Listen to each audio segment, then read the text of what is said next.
Buongiorno a tutti ragazzi, altra novità, stavolta parliamo di viaggi nel tempo. Stavolta è stata trovata ragazzi addirittura, lo so è strano ragazzi, una foto di Greta Thunberg, però il problema non è tanto la foto ma l'anno in cui è stata scattata.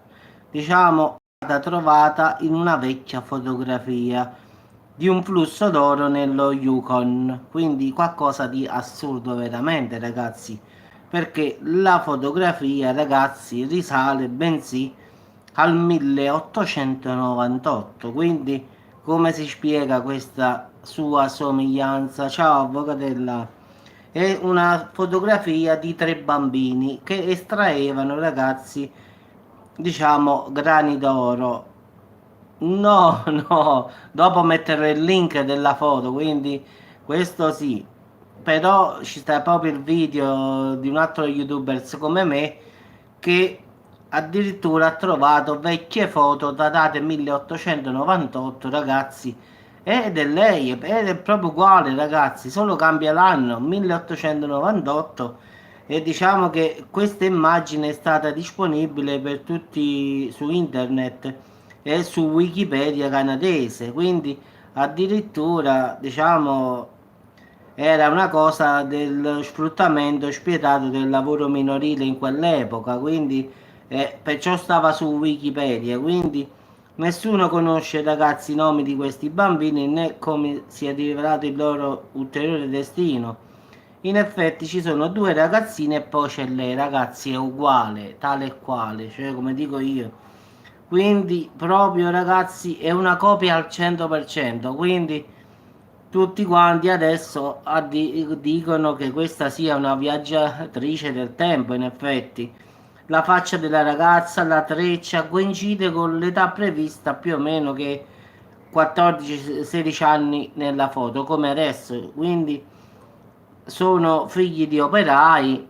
Sì, sì, Jasmine è uguale, ho visto il video, guarda, è uguale. Io dopo metto il video di questo youtubers americano, quindi io faccio vedere ragazzi è proprio uguale, non ho potuto mettere la faccia io perché ovviamente è privata, quindi è sua la foto, diciamo, e quindi c'è sta il copyright, però ragazzi è proprio ugualissima, quindi è secondo l'autore del canale sicuramente Greta viaggia nel tempo, quindi arrivando a diversi punti problematici della storia nel tentativo di correggere la situazione. Questo, diciamo, è quello che dice questo youtuber, che secondo lui questa viaggia per correggere qualche cosa, qualche errore, diciamo, nel corso degli eventi dei secoli. Quindi, diciamo che è davvero pazzesca la somiglianza con questa foto che è stata trovata. Ma no, guarda, avvocate, è pazzesca, io l'ho visto mo il video poco fa, è tale e quale, come dico in napoletano, proprio... È proprio uguale, uguale, uguale, solo che sta un piccolo, una piccola differenza, che quella fotografia è stata fatta nel 1898. Cioè, come è fatto questo? È proprio, ti giuro, proprio uguale, uguale, uguale, è pazzesco proprio. Cioè, non c'è sta il minimo dubbio proprio, capisci? Questo è il problema. Ah, stanno in una miniera d'oro, stanno cercando tra le rocce e si trovano qualche cosa d'oro. Ci stanno due ragazzi, anche loro, e sta lei con la treccia uguale, ragazzi, come la vediamo, proprio come se fossero gemelle, non lo so, solo... E giustamente tutti quanti hanno detto come allora questa viaggia nel tempo, questa ragazza, perché non può essere. È tale e quale proprio, è una cosa pazzesca, assurda quasi. Ma no, non credo, è proprio uguale, uguale, uguale. Poi ti faccio vedere quando vai a vedere il video, ti rendi conto, dici mamma mia, allora è essa. Cioè, non lo so, diciamo che il ragazzo l'ha pure, come dice, come voglio dire, l'ha anche fatto una, diciamo, ha messo le due immagini a confronto, no? E lo stesso computer ha detto che era la stessa persona. Cioè ha fatto proprio, capire, tipo la scannerizzata per vedere che cosa diceva, se ci stavano differenze del volto dei zigomi. E allora abbiamo trovato una fotografia di Greta Thunberg, la famosa bambina che vuole cambiare il clima, i cambiamenti climatici, sai, la conoscono tutti oramai. Però ci sta un piccolo problema, che la fotografia è stata fatta nel 1898. Quindi diciamo che tutti quanti stanno dicendo oramai, sì, più o meno Calendar Man, ti ricordi quello viaggiavano nel tempo là, quel cane grande grande, eh sì, più o meno. E questa era, diciamo, questa foto è 1898 e quindi ora tutti diciamo che forse questa viaggia nel tempo, quindi sarebbe una viaggiatrice del tempo, quindi secondo molti lo è perché la somiglianza è troppo, quindi è una fotografia in bianco e nero di Greta Thunberg, quindi però solo che è datata 1898, ragazzi, è pazzesco perché tale e quale proprio è. C'ha pure sta treccia, capisci? No, a parte diciamo la somiglianza proprio che è 100% uguale alla faccia, ma poi c'ha pure questa treccia al lato sinistro, cioè come la porta lei, quindi manca a farla apposta. Una che le somiglia al 100%, poi c'ha pure la treccia come ce l'ha lei. Ah, è troppo, dai. Una coincidenza va bene, ma due già sono una prova. Quindi adesso ve la metterò, ragazzi, guardatela perché davvero è pazzesca. Non lo so, ma bah, qua più avanti va, più secondo me diventiamo più scemi, di giorno per giorno, secondo me. Cioè, anche perché questi bambini avevano una media di anni che potevano vivere, non superava i 33 anni. Pensa che molti morivano, quindi con i carboni e tutte. No, Salvatore, mo ti faccio vedere. Questa è una fotografia trovata su Wikipedia. Non è che l'abbiamo fatta noi, capisci? Su Wikipedia dei bambini che lavoravano nelle miniere d'oro, nello sfruttamento delle miniere. Sfruttamento delle miniere. Quindi non è assolutamente. Quindi non è assolutamente. È così, Salvatore. Questa fotografia stava su Wikipedia per il lavoro dello sfruttamento minorile che avveniva in quell'epoca, quando i bambini morivano perché carbone, sa, a scavare nelle rocce, quindi avevano una media di vita di 33 anni. Quindi stava su Wikipedia questa qui, era datata 1898, quindi questo youtuber se l'ha solamente trovato e ha detto ma questo è uguale a quella. Quindi diciamo che non è che uno ha fatto una modifica o una cosa, no, sta su Wikipedia, ragazzi, non è che l'abbiamo messo noi, quindi è una fotografia del lavoro minorile che all'epoca si usava, quindi è una cosa proprio vecchia vecchia. Questo youtuber ha avuto la fortuna, diciamo, di trovare questa foto e quindi ha detto ma aspetta, ma questa mi pare quella che. E di fatti poi ha aperto di più, ha detto e questa è proprio lei allora. Poi ha fatto la scannerizzazione delle due foto, quella di oggi e quella del 1898, e il computer dice che è la stessa persona. Quindi lui non sa l'anno il computer scannerizza solo. Ma guarda, se è una sosia è proprio uguale uguale comunque. Può essere pure Salvatore una reincarnazione, che ti devo dire, ma fatto sta che indipendentemente da cosa sia, qualche cosa c'è che non va. Mo, viaggiatore del tempo, reincarnazione, questo non te lo posso dire, però è proprio uguale, quindi mo possiamo dire anche benissimamente come hai detto tu che può essere una reincarnazione, ci può stare anche questo, quindi io non tolgo questa cosa qui. Però possiamo dire pure che forse è un viaggiatore del tempo perché affronta temi, diciamo, un po' complicati per la sua età. Quindi parla di cambiamenti climatici, queste cose qua, per una ragazzina di 13-14 anni è un po', sa. Allora, mettendo questa cosa che lei sta affrontando questo argomento che è fatto per persone scienziate, no per una bambina di 14 anni, e vedendo adesso questa fotografia sua, no? Allora ti viene in mente che forse questa viene viaggia nel tempo che vuole correggere qualche cosa. Quindi adesso è venuta nel 2019, poi semmai scomparirà e arriverà nel 2040, poi un'altra volta da qualche altra parte e cercherà di cambiare qualche evento, qualche cosa, capisci che voglio dire? Oppure, come dici tu, se è reincarnata è proprio uguale comunque. Però la reincarnazione, Salvatore, tu lo sai, no? Ti rincarni, ma non sei mai uguale a quella lì che eri prima, capisci? Cioè, se io muoio, adesso io muoio, no? Sì, però voglio dire, io muoio, no? Poi mi rincarno, non sarò più come adesso, capisci che voglio dire? Sarò semmai un'altra faccia, un altro corpo, forse se adesso sono cicciottello, nell'altro corpo sarò magro, capisci che voglio dire? Quindi invece, come se reincarnata, uguale, cioè nella stessa forma e nella stessa cosa, questa è la cosa più diciamo dubbiosa. Cioè voglio ammettere pure la reincarnazione, ci voglio pure stare su questo, però si rincarnava uguale, questo è il problema. Non lo so, Jasmine, qua parliamo di correggere perché lei parla dei cambiamenti climatici e vabbè, e ci può pure stare.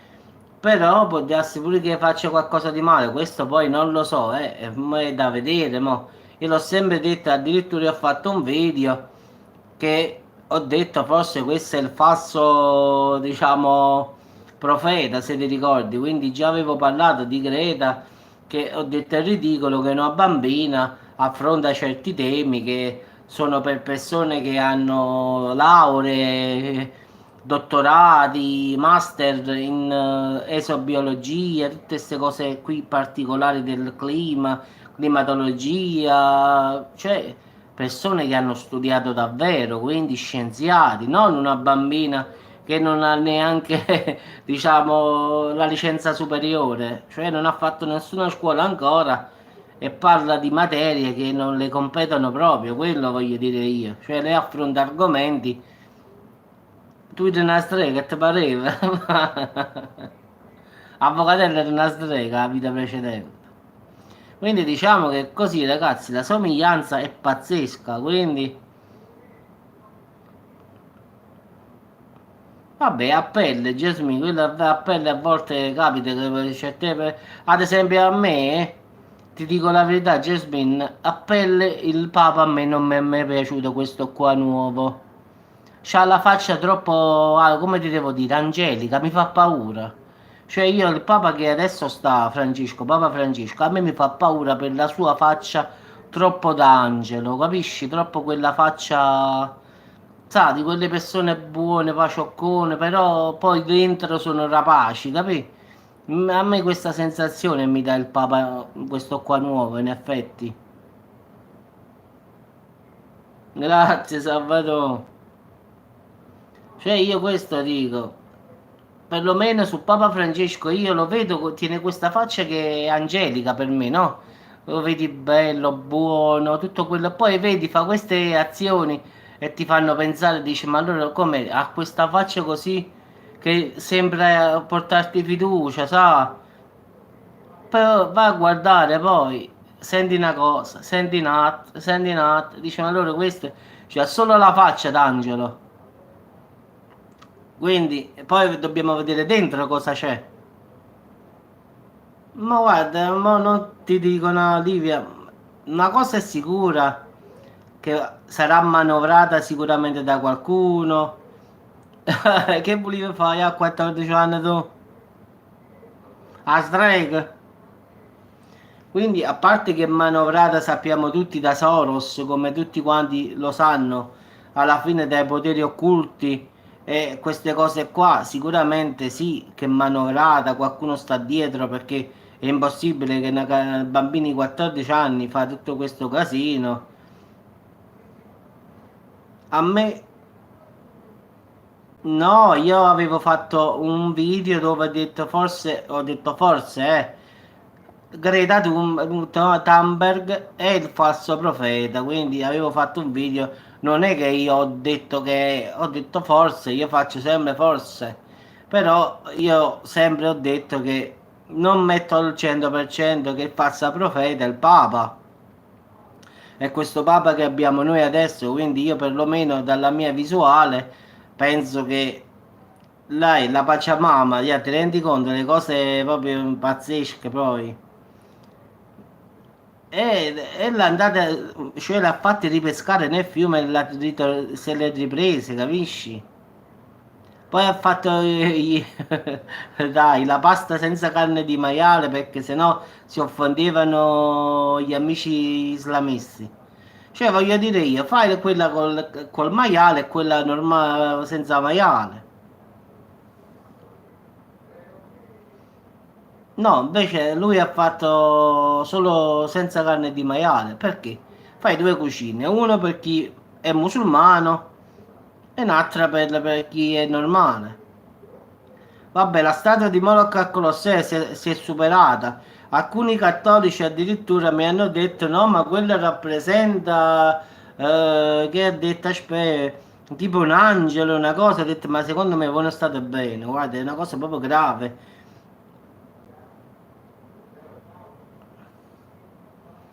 Sì, sì, ma guarda, io ha sbagliato quelli che l'ha buttati nel fiume, non doveva buttarli perché li doveva dare fuoco direttamente, doveva fare prima.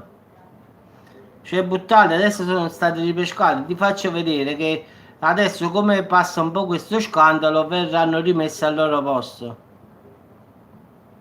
Sta a vedere se non succede così. Adesso sono state recuperate. Come passa lo scandalo, questo casino, vengono riposizionate dove stavano. Cioè nel Vaticano e in Moloch, ma è pazzesco, guarda. Io più vado avanti più divento scemo qua sopra. Proprio notizie proprio. Allora, se io invito a cena un vegano, vegano, non vengano, vabbè, te lo abbono. No, avvocatella, però non faccio vegano per tutti.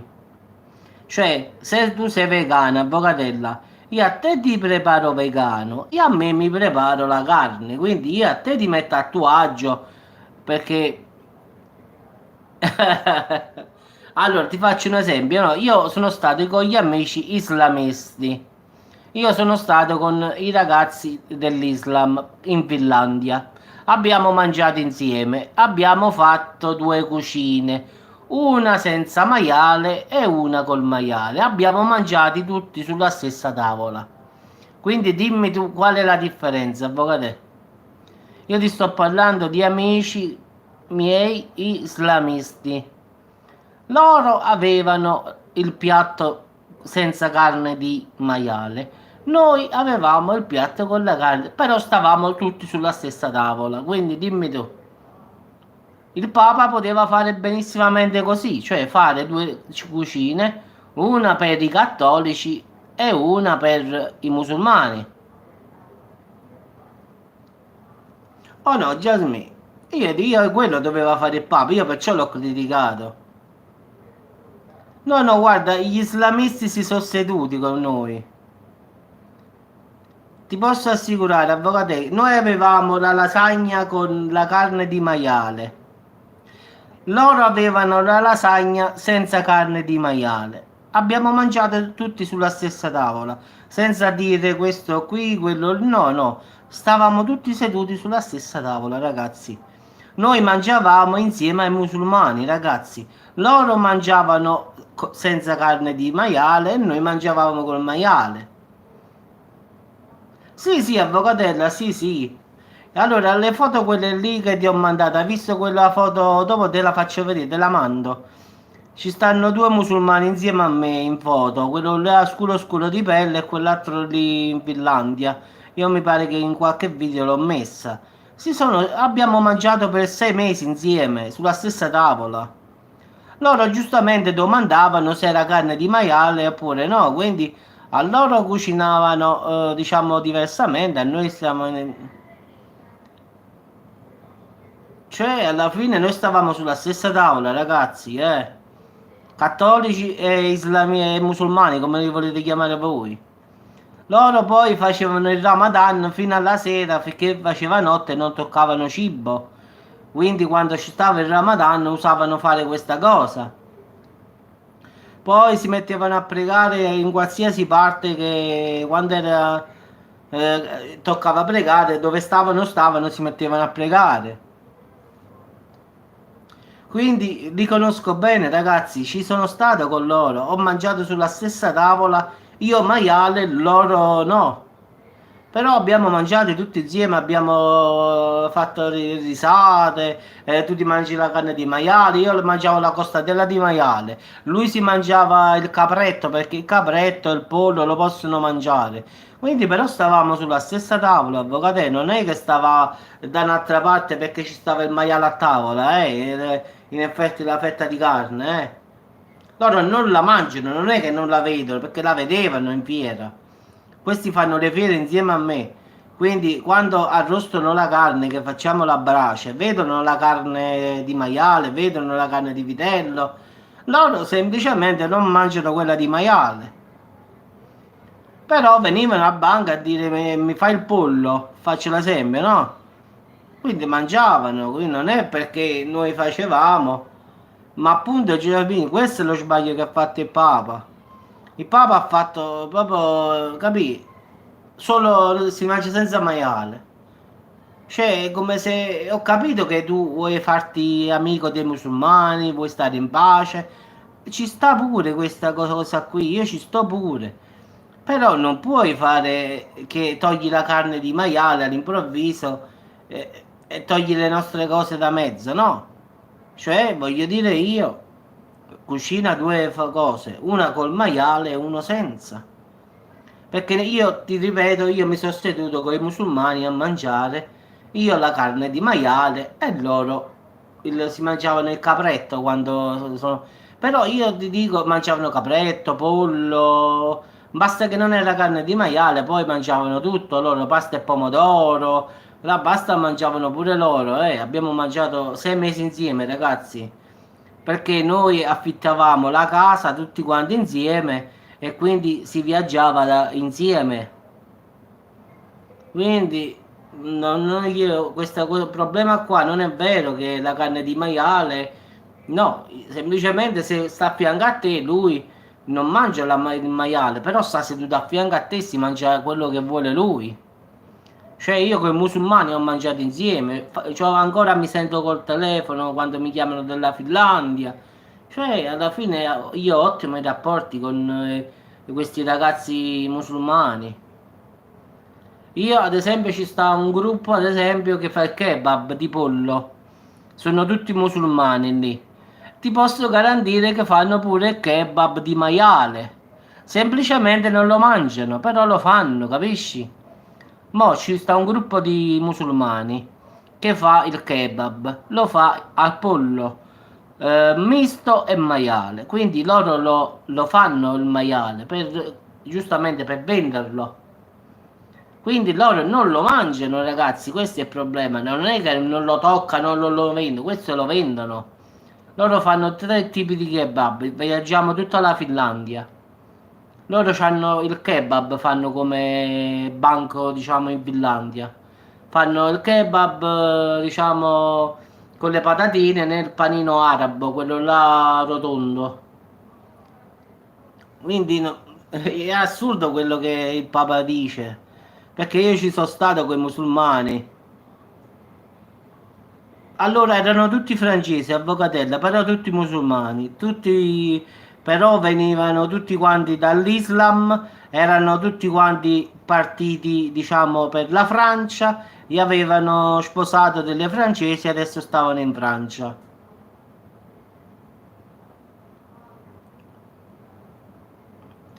Riposati, andò, eh. Spero che stai bene, mi dispiace proprio. Quindi diciamo che questi qua arrivavano direttamente dall'Islam e avevano detto, perché anche noi avevamo chiesto, ma come mai questi qua stanno, questi che fanno questo casino, questi islamisti quando facevano questi attentati? No, oggi minestrone, oggi. Minestrone con carne, sto a dieta, avvocate, con carne di pollo arrostita.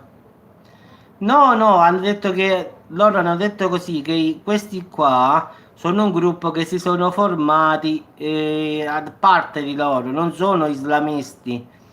Quindi in effetti io avevo detto, ma come mai questi qua si fanno scoppiare, fanno ste cose? Dice, questo qua è un gruppo che è nato lì, non è che sono gli islamisti o tutti i musulmani, questo è un gruppo, una setta, diciamo, si è creata lì. Quindi non è che tutti i musulmani, ragazzi, vogliono farsi saltare in aria o queste cose così. Ma guarda, i musulmani vengono da tutte le parti, ci sono sia in Francia, sia in Norvegia, sia in Finlandia.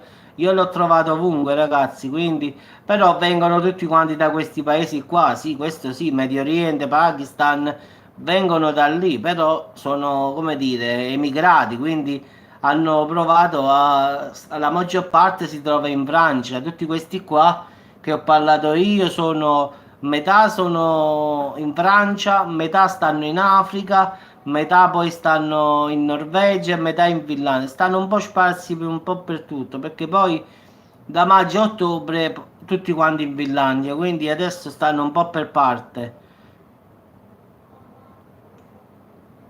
Non va a capire quali è, mamma mia.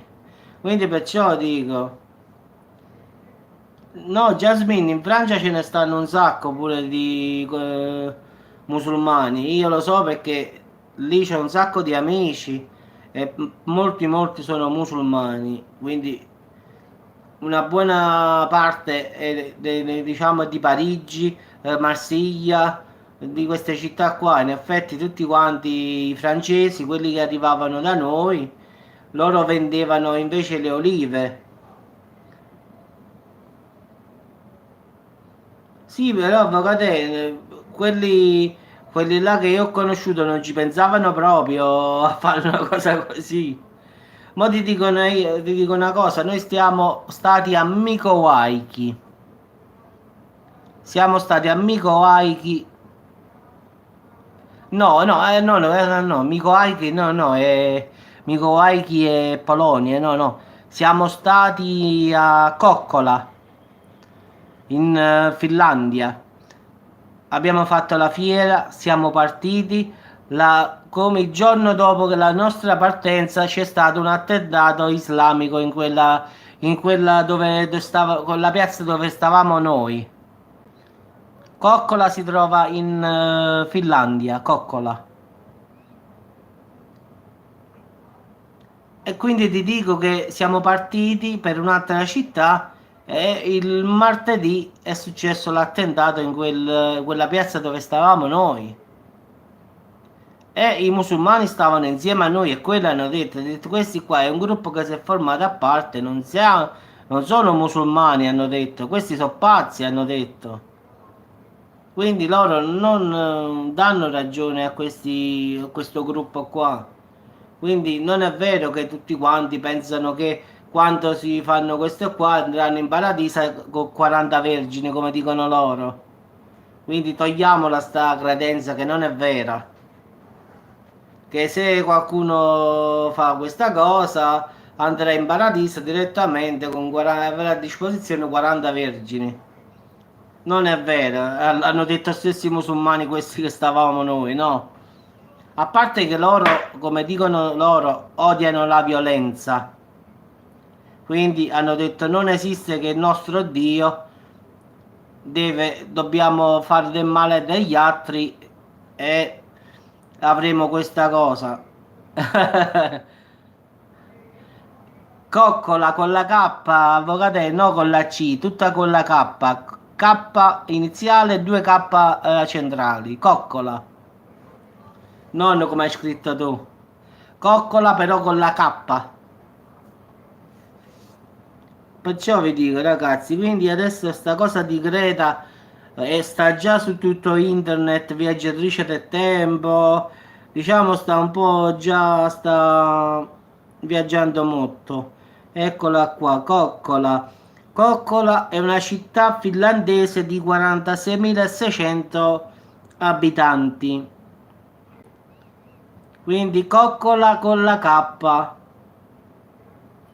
Sì, guarda, ecco qua, l'ho trovata, si trova In effetti molto molto sopra, fai vedere, la sto rimpicciolendo. Allora, sì, e sta proprio al lato della Norvegia, sì, coccola, sì, così, avvocato. Sì, sì, così. Vai a vedere dove si trova e ti rendi conto. Fammi vedere quanti chilometri sono da qui. Voglio vedere quanti chilometri sono. Ricerca del percorso migliore. Arriviamo prima.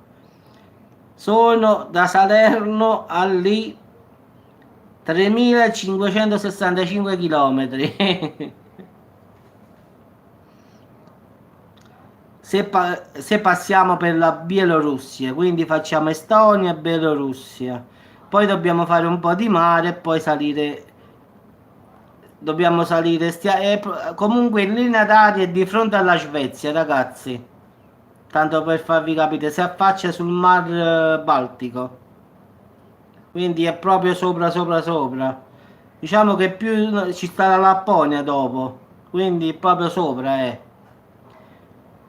Quindi diciamo stiamo proprio. Helsinki che è la capitale è come Salerno. È come Salerno Friuli Venezia Giulia, uguale. Cioè la capitale finlandese è Kokkola.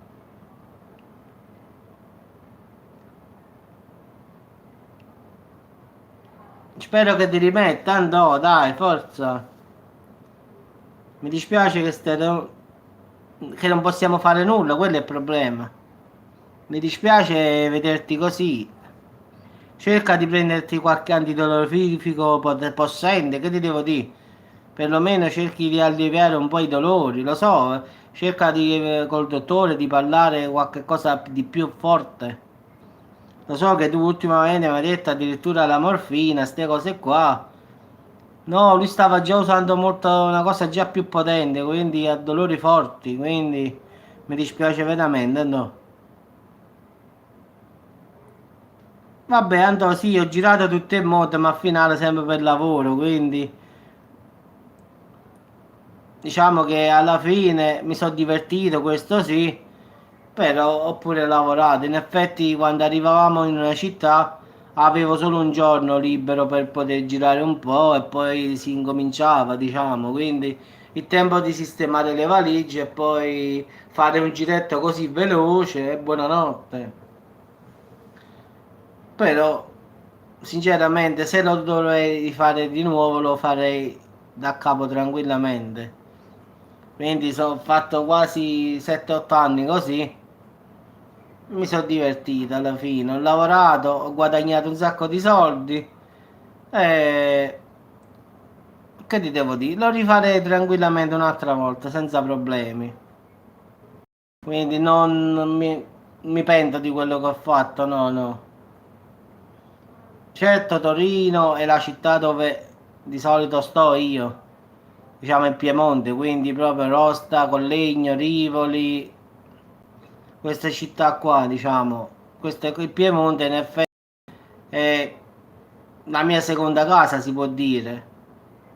Quindi oggi, a parte che ho girato tutta l'Europa, però ho imparato tante lingue, tranne che l'italiano, ragazzi, perché l'italiano sto proprio bisticciato. Qualcuno ogni tanto me lo fa presente e dice Giuseppe, ma come mai? Ma non parli bene l'italiano? Non voglio parlare.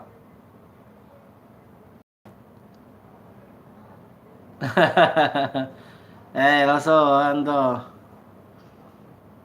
In effetti, viaggiando con tutte queste nazioni, ho imparato l'inglese, il francese, il polacco, lo spagnolo, il russo, ho imparato il finlandese, il suomi. Però, ragazzi, l'italiano è proprio, sono negato proprio. L'italiano per me è un optional proprio. Anche perché, ragazzi, qua non è problema. A volte qualcuno mi fa la domanda, Giuseppe, ma perché non parli italiano? Sa, ci sta sempre la persona pipì che deve puntualizzare i miei sbagli. Quindi io lo so che sbaglio, non è che me lo devono dire. Però purtroppo qua io ripeto, io parlo 24 ore. No, io parlo 24 ore in italiano, quindi non posso parlare perfetto l'italiano, sarebbe impossibile. Allora, se ero di Torino, Allora io parlavo bene l'italiano, ma io sono di Salerno. Per quanto voglio parlare italiano non ci riesco. Guarda, parlo meglio lo spagnolo, l'inglese, perfettamente, ma l'italiano proprio. Ma a parte che non me ne importa, quindi se la persona pipì non gli piace come io parlo, ha detto qualcuno addirittura mi scrisse, ma io non ti seguo più perché io non ti capisco, perché l'italiano non lo capisco come lo parli tu, e come lo parlo io? No, no, Jasmine, io non ci penso proprio. Cioè, io parlo la mia lingua perché devo cambiare. Quindi io tre parole italiane e uno napolitano, cioè già metto una rinde, se no non mi piace. Quindi diciamo che a me il canale, uno addirittura mi disse, ma perché non fai... Questa è proprio una cosa razzista. No, ma sai che mi scrisse una? Vabbè, io glielo scrissi, guarda, secondo me sei razzista. Cioè, non puoi fare un canale solo napoletani. Cioè, ma ti rendi conto, no? Io gli scrissi, cara signora, senza offesa, a Napoli è una città bellissima, ho detto, non offendendo le altre città del nord, del sud. Ho detto, vedete che Napoli è una bellissima città, ci dovete solo andare e vedete com'è Napoli. Voi non leggete i telegiornali che dicono Napoli, mafia, camorra. Andate a Napoli, non è vero che se andate a Napoli vi prendono la borsa o vi prendono la cosa. Queste sono tutte cose che sono state inventate. Di certo ci sono, sì, però no come viene descritta, cioè potete girare tranquillamente per Napoli. Se poi andate nei quartieri particolari, allora questo è un altro discorso. È come se vai a Milano nella zona, quella lì pericolosa. Sì, sì, ma questo è qua. Sì, vai nei quartieri spagnoli, è come se te la sei cercata, no? Invece se cammini per Napoli te ne vai a Vomero ad esempio, ragazzi, io sono stato a fare la fiera. A Vomero sono tutti signori, non offendendo nessuno, ma gente con i soldi, avvocati, giudici, ministri. Ma davvero ci state tu, a Vomero ci sta davvero la gente con i soldi, come dico io. Ma poi, guarda, ti giuro, siamo andati in tutta l'Europa, il napoletano lo capiscono tutti, guarda, te lo giuro. Io sono stato a Torino, no, tanti anni e parlo come parlo con voi, cioè mezzo italiano e mezzo napoletano. Mi capivano perfettamente. Sono stato a Milano, la stessa cosa. Quindi, no, no, tutto il mondo è paese. Ma io gliel'ho detto, signora, ma io ho detto a tanti amici al nord che non avete neanche idea, quindi non posso far dire che per colpa di una persona il nord sono cattivi, no? Comunque, come si dice, lo stolto ci sta sempre in giro, quindi puoi stare a Salerno, puoi stare in Friuli, puoi stare dappertutto ci sta. Ma no, a volte sono ridicoli, dicono ma perché non parli bene l'italiano? Proprio quelle cose dice ma va, aggiungetelo voi ragazzi. Quanto ci vuole? Oh. Sai, capita sempre quella persona un po' particolare. Io la chiamo, diciamo, le chiamiamo qua a figli di mamma o a figli di papà. Quindi tu quella lì tutta, che poi quando esce la sera ragazzi fa quello e quello. Quindi sono come si dice, come Papa Francesco, la bella faccia da fuori e poi sotto sotto naviga molto. E poi vengono a dire perché non parli bene l'italiano?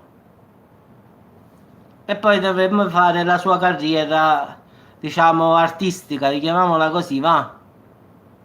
No, ci sono queste ragazze che hanno la faccia d'angelo, dicono, sono tutte pepì particolari, capì? E poi semmai quando escono da casa fanno quello e quello, questo è il discorso che volevo fare, quindi vogliono richiamare. No, avvocate, tu sei una strega, un'altra cosa. Vite da di Jasmine è un modo di dire. Vabbè, ma che poi quella avvocatella non capisce perché quella è strega. Quindi lei sta ancora a 1700.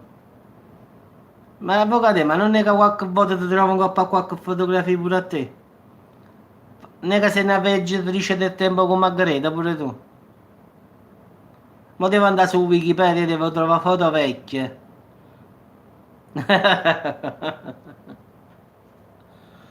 No, questo youtuber al finale è andato su, stava guardando le miniere d'oro, sa? Voleva fare un video sulle miniere d'oro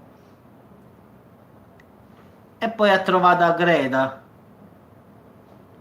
Guarda, Andò, io sono andato molte volte a Napoli perché è vicino a parte, ma proprio si vede la felicità delle persone, anche se non hanno soldi, se hanno problemi, ma ti giuro sono felici, quindi anche se sono poveri, hanno mille problemi quotidiani, ma sono felici. Al finale entri lì nella pizzeria, ti mangi la frittatina di maccheroni, ti mangi il croquet bello caldo caldo, la sfugliatelle, ma stai a casa, andò. Quando tu cammini per Napoli, io una volta sono entrato in un negozio, ho detto signori, ho detto io ho fame, che mi posso mangiare? E questa era una salumeria piccolina, ho detto che cosa vuoi? Ho detto come che... Poi teniamo tutto, infatti la sera teniamo tutte cose. A detta d'allora che ci sta, signor? Mi ha fatto un panino con la parmigiana, ragazzi. Ma la parmigiana è la fine del mondo. Ma ha rignuto, avvocato, cioè me l'ha riempito il panino. Ho detto che vedevo. Ma ha rignuto, avvocato, cioè me l'ha riempito il panino. Ho detto che vedevo, signore, facette la signora, dammi 2 euro. Cioè, per farti capire, eh. Un panino, cioè un topino, quello là grande. Pieno pieno, diciamo, di parmigiana di melenzane. E ti posso garantire quando ho detto che vi devo, signor, 2 euro.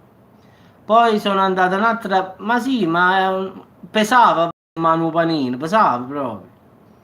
Poi un altro giorno perché stavo facendo la fiera lì a Napoli, a Vomero, sono entrato in una rosticceria e ho trovato una pizza di maccheroni, sai la pizza di maccheroni, quella là, diciamo che si fa con i salumi dentro. Mi ha tagliato una bella fetta ma molto grande. E al finale sì. 1 euro, si è preso 1 euro, avvocato. Sai quanto era? Quanto più grande di una mano. Ma sai quando era doppia quella frittata di maccheroni? Una cosa esagerata. Secondo me, ma tranquillamente 4-5 centimetri. Poi la pizza fritta, crocchè, arancini ripieni con prosciutto cotto. Ma avvocato c'è sta di tutto. Friarielle e salsicce, che volevi? Proprio lì. E poi un'altra cosa che ho mangiato bene, ragazzi, la frittura di pesce là. Polpa all'insalata, frittura di pesce, cozze, tutte queste cose di mare. Ma proprio buono, buono. Noi abbiamo fatto 4 persone. Sì, pasticcio di pasta, sì, tipo, sì, ripiena con salame, mozzarella, sì, tipo un pasticcio. Sì, sì, ha fatto la lice dorate e fritte, calamari, poi che ha fatto più? Ha fatto il polpo fritto e il polpo all'insalata, poi ha fatto le triglie arrostite e le triglie fritte, poi mi ha fatto un sacco di cose, ragazzi, poi ha fatto linguini con gli scampi. Sì, sì, friariere, peperoncini, sì, a voglia, qui si usano molto. Alessà, comunque abbiamo mangiato tutto questo, poi abbiamo fatto una bella pepata di cozzo, poi una pizza ciascuno. Alla fine, se quando abbiamo pagato, dici un prezzo, a 4 persone quanto abbiamo pagato. Dici un prezzo così a caso, 4 persone. 80 euro, cioè 20 euro a persona.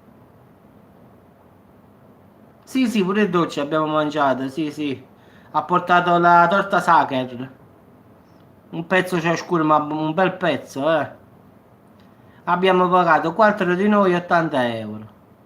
Cioè, se vai a Torino ti mangi solo la pizza da 10, 15-20 euro. Te lo dico perché ci sono stato e quindi lo so. Quindi diciamo che a Napoli i prezzi per il mangiare, ragazzi. Il problema qua a sud, il problema è il lavoro. Però per quanto riguarda i prezzi, qua ragazzi, sì, uno che guadagna 1.400, 1.500, qua fa il signore. Il problema è che non c'è il lavoro, questo è. Ma tu mi hai chiamato, Alessandro? Potevi chiamarmi, no? No, ma questo è successo, mo ti dico io, Alessandro, 3 anni fa esattamente, sì, ho fatto la fiera lì. Stavo al vomero proprio, quindi stavo proprio sul vomero. E potevi chiamare avvocato, no?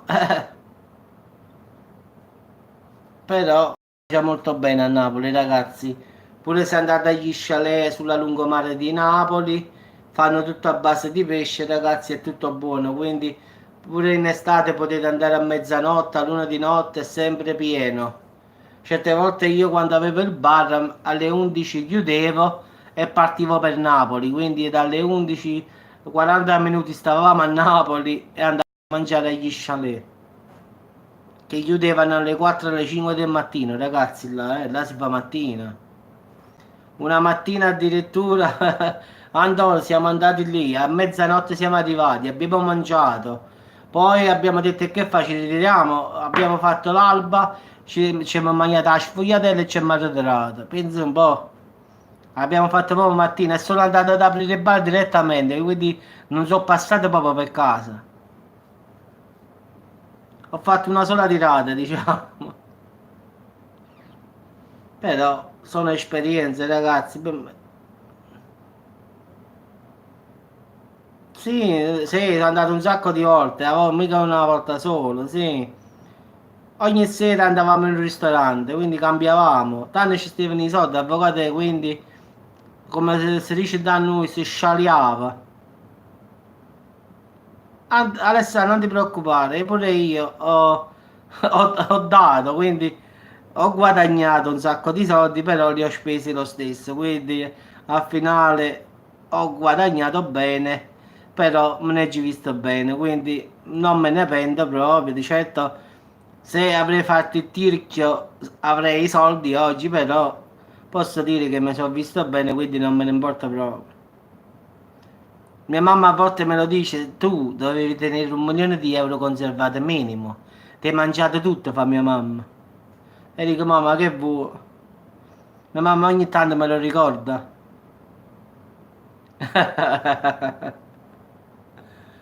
Sì, sì, ti saluta avvocato, ti saluta Daniele, Antonio.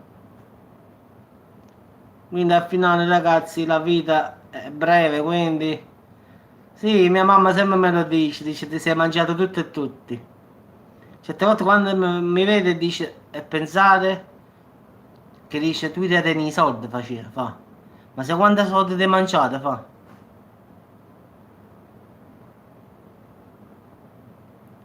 Andò, io quando ho preso il bar, no? Erano tempi d'oro all'epoca, ragazzi.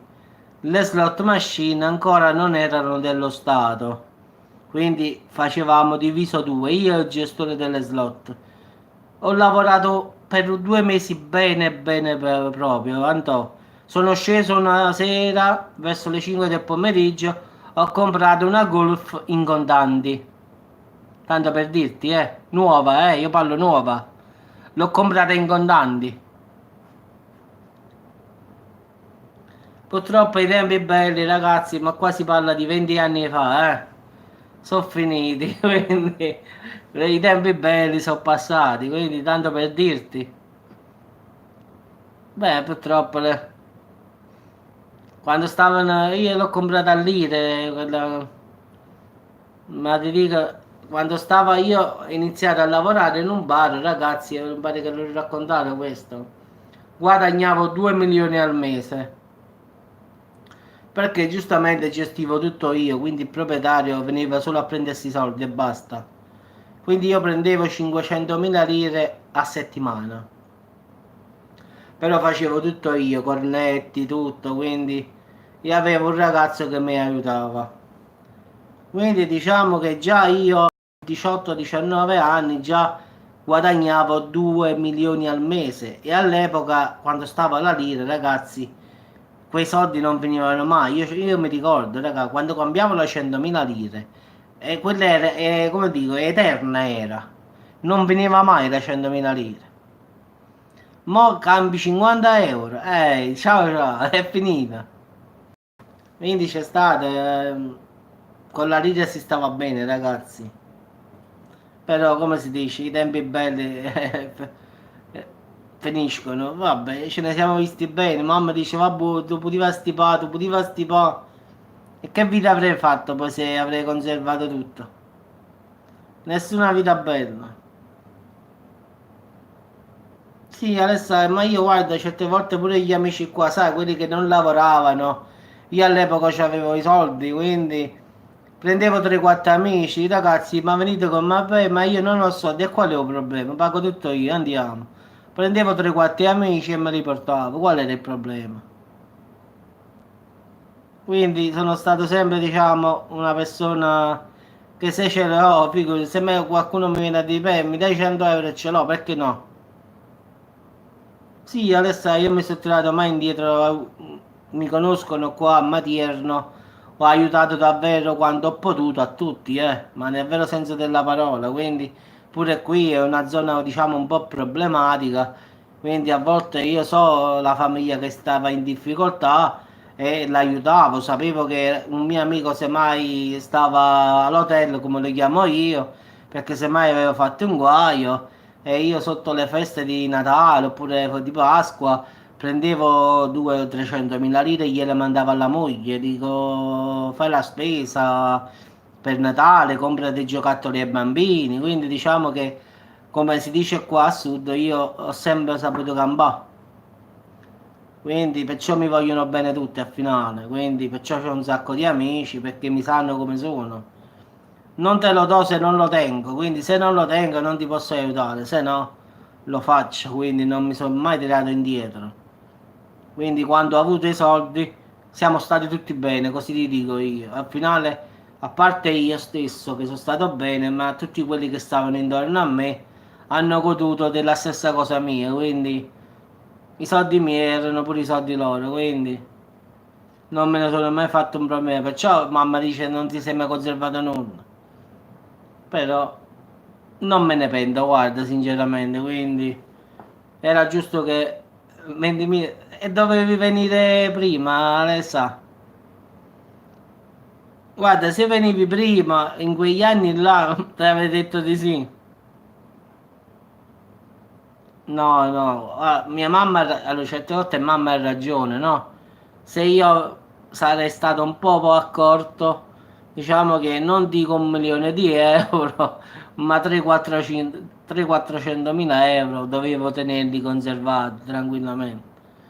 Però ragazzi, come si dice, quando uno è giovane poi non pensa a tante cose, quindi se lo farei adesso, allora sì, con la testa di adesso, tanti errori forse non li... Ma non errori in effetti, perché me ne sono visto bene, quindi non è perché ho fatto degli errori, semplicemente mi sono voluto divertire, questo è.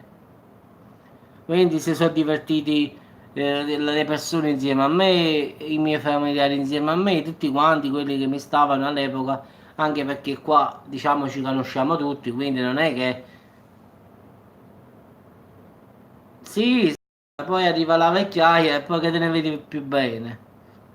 Quindi sinceramente non mi pento proprio di nulla di quello che ho fatto, quindi ho girato il mondo, ho ottenuto i soldi, ho fatto la fame, sono stato così, così, quindi ho visto tutto, quindi so il bene, il male, diciamo che so stare in tutte le situazioni, quindi se non ci sono i soldi non fa nulla, se ci sono è meglio, però non mi faccio un problema né con i soldi né senza soldi, questo è il mio carattere, quindi indipendentemente che ci sono o non ci sono, non me ne faccio un problema. Come si dice, oggi passerà un'altra, rimane Dio provvede. Questo è il motto, quindi non mi cambia nulla. Sì, sì, l'euro, diciamo, perciò l'hanno chiamato la moneta unica, perché non si vede, non si vede. Perché a fine mese non ne trovi due, la moneta unica, come fai?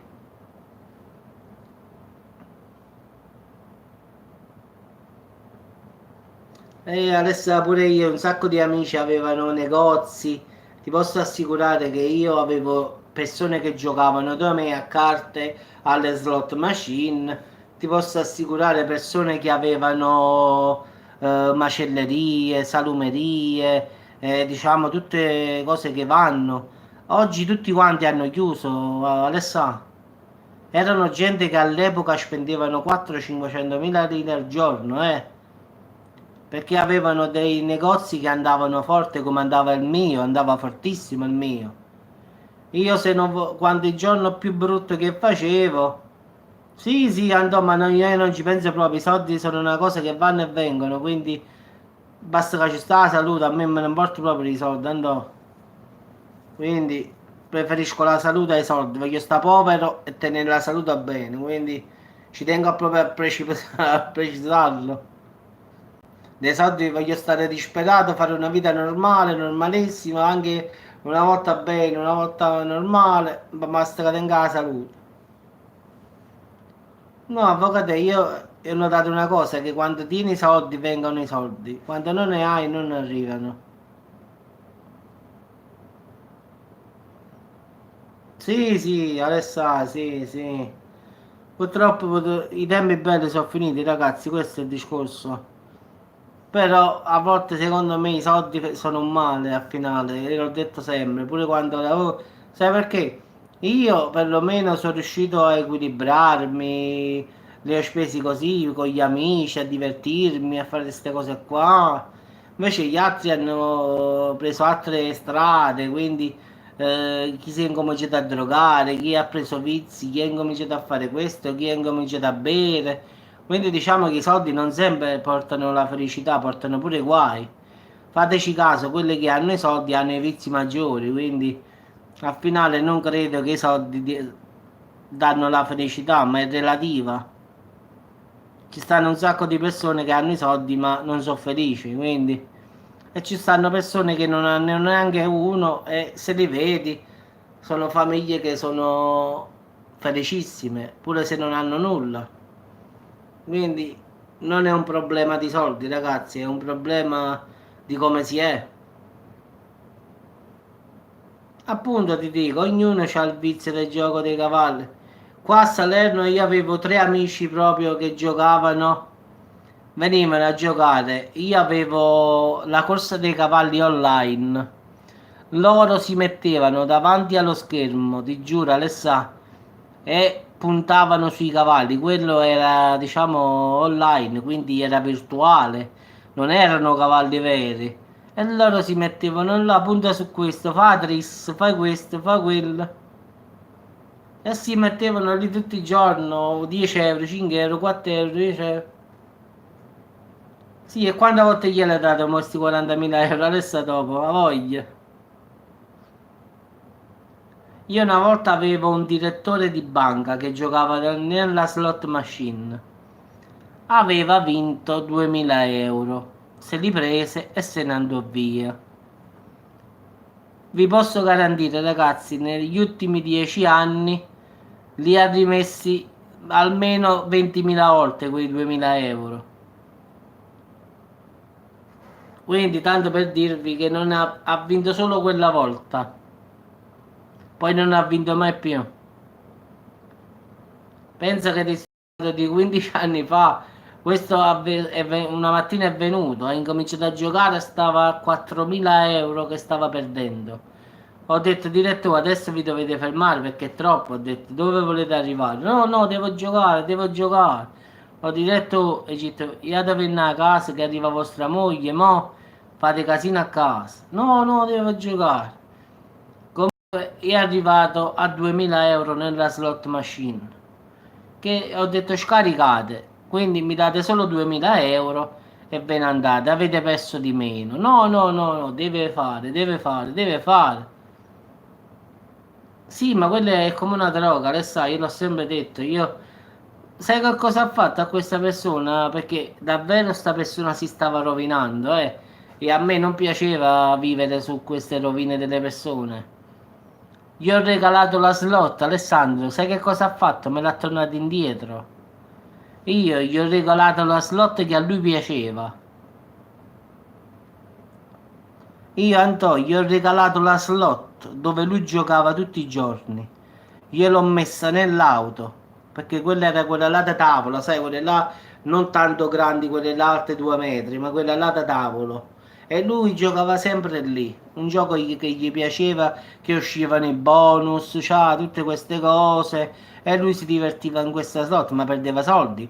Ho detto direttore, giocate qui, adesso state a casa, la macchinetta ve l'ho regalata io e il gestore delle slot, però basta che non venite, senti qua, basta che non venite più a giocare da me perché davvero state andando troppo. Me l'ha tornato indietro Alessandro. Ha detto dopo chi lo pagava se vinceva. Non dopo 2 giorni me l'ha tornato indietro. Cioè, capisci? Dopo 2 giorni mi ha tornato la slot e ha detto Giuseppe, no, io non posso giocare così a casa. Dice, che sfizio ci sta? Non c'è il rischio di vincere o di perdere, cioè, capisci? Me l'ha tornato indietro. Io quella slot costava, senza esagerare, fra scheda e mobile, più o meno 700-800 euro costava. Gliel'abbiamo regalato proprio per togliercelo proprio da capire. Perché questo qui proprio era proprio patito, proprio, io gliel'ho detto andate a curarvi, andate a fare qualche cosa, però siccome giustamente era il bar è pubblico non posso cacciare fuori uno così, capì? Capi Jasmine? Non potevo cacciarlo fuori perché quello dice questo è un posto pubblico, tu non puoi cacciarmi fuori, qua può entrare chiunque, quindi non potevo dire tu non puoi entrare. Gli ho regalato la slot, ragazzi, non me l'ha tornato indietro, una cosa assurda. Ha detto dopo se vengo chi mi paga, ma ha detto io ma tu non vigi mai, chi ti deve pagare? Ha detto no, no, io non me l'ha tornato indietro. No, pure questo qua, ma ci ho messo ma si è rovinato, Alessà. Fortunatamente la moglie l'ha bloccato, si stava ipotecando la casa, pensa un po'. Quindi fortunatamente io ho parlato con la moglie, ho detto signor così, così, così. E fortunatamente meno male che sono intervenuto perché questo qui non giocava solo da me, ragazzi. Sai cosa faceva? Andava da me, andava da un altro, cioè girava tutte le sale slot di Salerno questo. Non è che solo da me passava più tempo da me, sì, perché era vicino casa sua. Però mi dispiaceva al finale, io voglio capire, sì, d'accordo, guadagnare, ma non così. Cioè, se devo vivere con la rovina delle persone, no. Sinceramente non mi piace proprio. Perciò poi alla fine l'ho tolto questo bar, proprio perché, a parte i tempi erano, sì, sì. No, no, Alessà, è come quello che bevono. Ci stava un ragazzo che io da me non lo facevo bere, perché sai che cosa faceva? Scendeva a Salerno un amaro. Andava in un altro bar un amaro. Quindi diciamo che lui faceva il giro di tutti i bar. Quindi quando arrivava da me stava già perso. E io dicevo no, no, ma ho finito l'amaro, non ne ho. Quando lo vedevo salire nascondevo il suo amaro preferito. Quando veniva dice no, non l'ho comprato, mi dispiace. E se ne andava.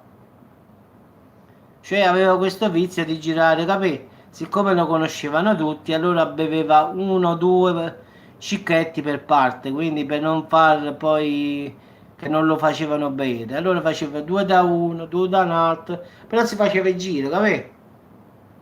Quindi sono tutti vizi brutti, ragazzi. Sia quello del gioco che quello del bere, quindi. Ma quello del gioco è quello che fa. Mica se lo beveva. Sì, sì, andò.